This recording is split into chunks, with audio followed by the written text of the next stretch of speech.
বিগত ফ্যাসিস্ট আমলে আমাদের এই বন্ধুত্বের নিদর্শনটা হাইজ্যাক হয়ে গিয়েছিল। তারা এই হলটার নাম পাল্টিয়ে তাদের বাপের নাম এখানে লিখে দিয়েছিল। একটা দেশ ভালোবাসার জায়গা থেকে আমাদেরকে উপহার দিয়েছে, আর তাদের নাম নিশানাই মিটিয়ে দেওয়া হলো। শুধু এক্ষেত্রেই তারা এটা করেননি, সারা বাংলাদেশকেই তারা এইভাবে দখল করে নিয়েছিলেন। চীনের সাথে আমাদের কূটনৈতিক সম্পর্ক সুদীর্ঘ 50 বৎসরের। 1976 সালে চীন বাংলাদেশকে আনুষ্ঠানিক স্বীকৃতি দেয় এবং তখন থেকে শুরু করে চীন বাংলাদেশের অন্যতম বৃহৎ আন্তরিক পার্টনার, উন্নয়ন অংশীদার।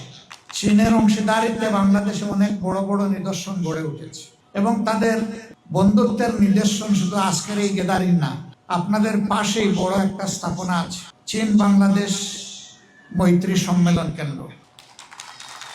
এটা পরিপূর্ণভাবেই চীনের অর্থায়নে বাংলাদেশের জন্য উপহার। এখানে বাংলাদেশের একটি টাকাও নাই, পুরাটাই চীনের উপহার। কিন্তু বিগত ফ্যাসিস্ট আমলে আমাদের এই বন্ধুত্বের নিদর্শনটা হাইজ্যাক হয়ে গিয়েছিল। তারা এই হলটার নাম পাল্টিয়ে তাদের বাপের নাম এখানে লিখে দিয়েছিল। এটি চরম অকৃতজ্ঞতা। এটা হতে পারে না।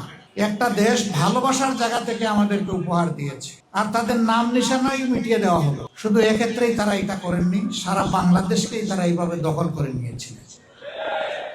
আল্লাহ তাআলা 24-এর গণ অভ্যুত্থানের মধ্য দিয়ে সেই দখল মুক্ত করেছেন বাংলাদেশ।